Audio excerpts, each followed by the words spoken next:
Jelang Piala Dunia, Prabowo kirim timnas Indonesia ke Qatar. Shin Tae-yong sudah berada di Belanda. Timnas Vietnam banjir cedera, hingga membentuk Departemen Kesehatan. Sebab Nova Arianto tetapkan tinggi pemain timnas. Sumarji lobi Presiden Liga 1.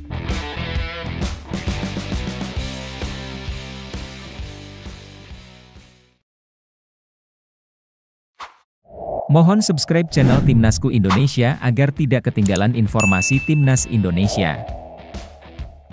Jelang Piala Dunia, Prabowo kirim Timnas Indonesia ke Qatar.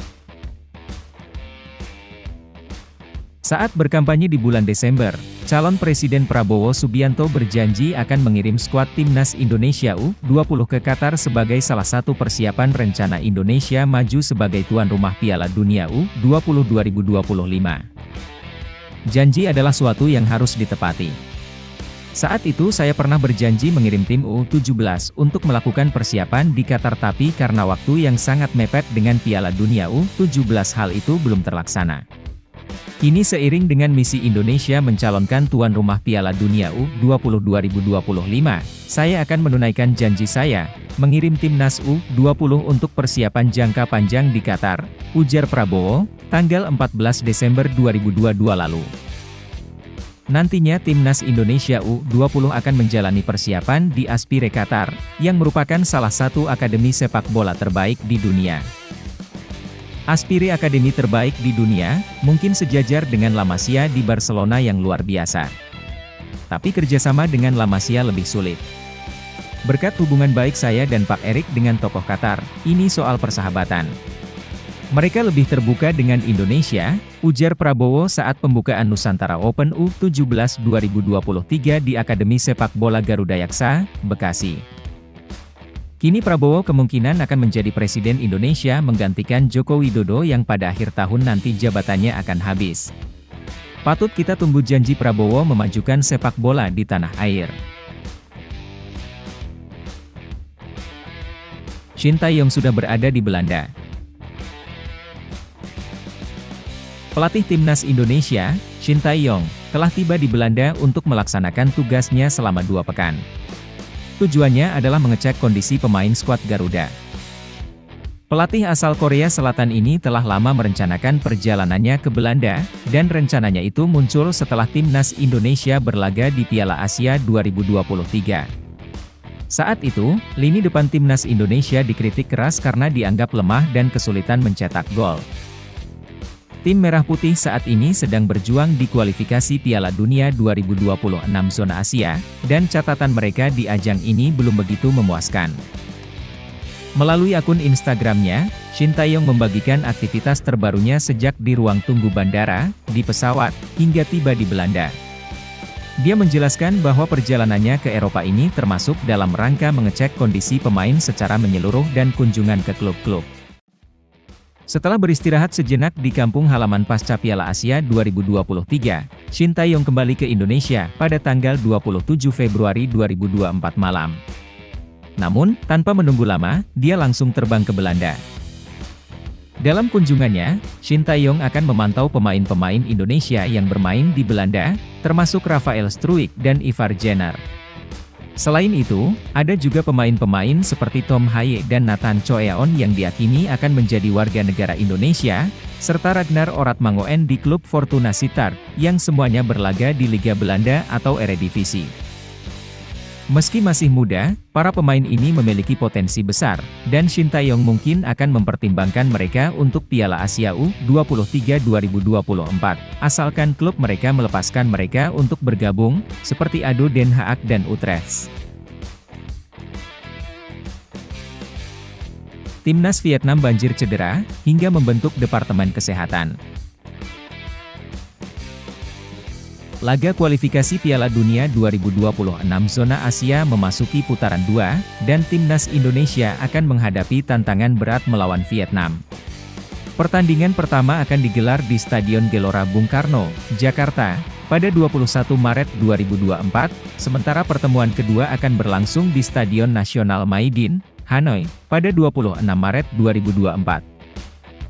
Seiring mendekatnya jadwal pertandingan, Federasi Sepak Bola Vietnam telah melakukan pertemuan dengan pelatih timnas Vietnam, Philippe Troussier, pada Jumat lalu. Pertemuan tersebut bertujuan mencari solusi atas penurunan kualitas timnas Vietnam dalam beberapa pertandingan terakhir.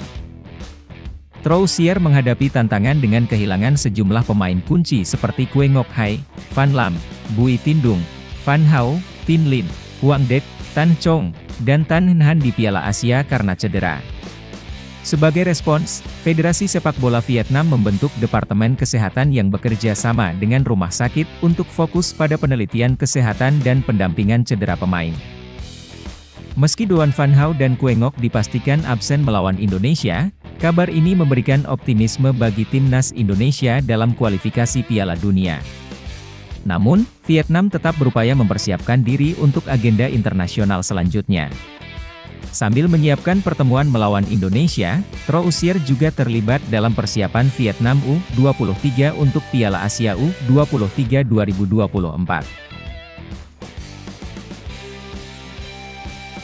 Sebab Nova Arianto tetapkan tinggi pemain timnas. PSSI telah menunjuk Nova sebagai pelatih timnas Indonesia U16, menggantikan Coach Bima Sakti yang tidak mencapai target di Piala Dunia U17 2023. Nova, mantan pemain Persib Bandung, telah lama menjadi bagian staf pelatih Shin Tae-yong di timnas Indonesia dan U23. Setelah penunjukan ini, Nova segera bergerak untuk membangun timnya menuju keberhasilan di Piala AFF U16 di Indonesia dan target lolos ke putaran final Piala Asia U17 2025. Dalam seleksi pemain, Nova menerapkan kriteria ketat, terutama tinggi badan minimal 175 cm untuk kiper, bek, dan penyerang. Seleksi dilaksanakan 3 kali pada 25 hingga 28 Februari 2024. Nova ingin menyiapkan skuad masa depan dengan pemain berpostur tinggi, mengingat kesulitan timnas Indonesia di Piala Asia 2023 menghadapi lawan-lawan yang memiliki postur tinggi seperti Irak dan Australia. Dengan postur tinggi, pemain dapat tumbuh sekitar 1 cm setiap tahunnya. Jadi, pemain yang tingginya 175 cm saat ini, pada usia 20 tahun bisa mencapai 179 hingga 180 cm. Oleh karena itu, saya mencari pemain dengan tinggi minimal 175 cm, kata Nova.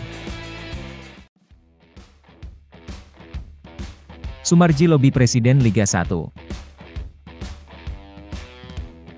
Ketua Badan Tim Nasional, Sumarji, mengungkapkan bahwa pihaknya telah berkomunikasi dengan Presiden klub-klub Liga 1 untuk membicarakan pemain yang dibutuhkan dalam memperkuat timnas Indonesia U23.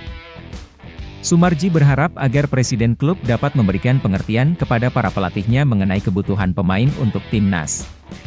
Beberapa klub Liga 1, seperti Persija, Borneo FC, dan PSS Sleman, sebelumnya menyatakan penolakan terhadap pemain mudanya yang bermain untuk timnas Indonesia U23. Saya berusaha meyakinkan Presiden klub agar mau berbicara lebih intens lagi dengan para pelatih, agar mereka menyadari pentingnya membela timnas Indonesia dan mencetak prestasi sepak bola di tingkat internasional, ujar Sumarji di Stadion Stik, Jakarta, pada Kamis 29 Februari 2024. PSSI, di bawah kepemimpinan Sumarji, juga telah menghapus regulasi yang mewajibkan setiap klub menurunkan pemain U23 minimal 45 menit. Langkah ini diambil untuk menghindari perasaan kehilangan pemain di pihak klub. Sumarji berharap Presiden klub dapat memberikan arahan kepada pelatihnya agar bersedia melepas para pemain yang terpilih untuk bergabung dengan skuad timnas Indonesia U23. Tujuannya adalah mencari solusi terbaik dan memberikan kontribusi yang terbaik untuk perkembangan sepak bola di Indonesia.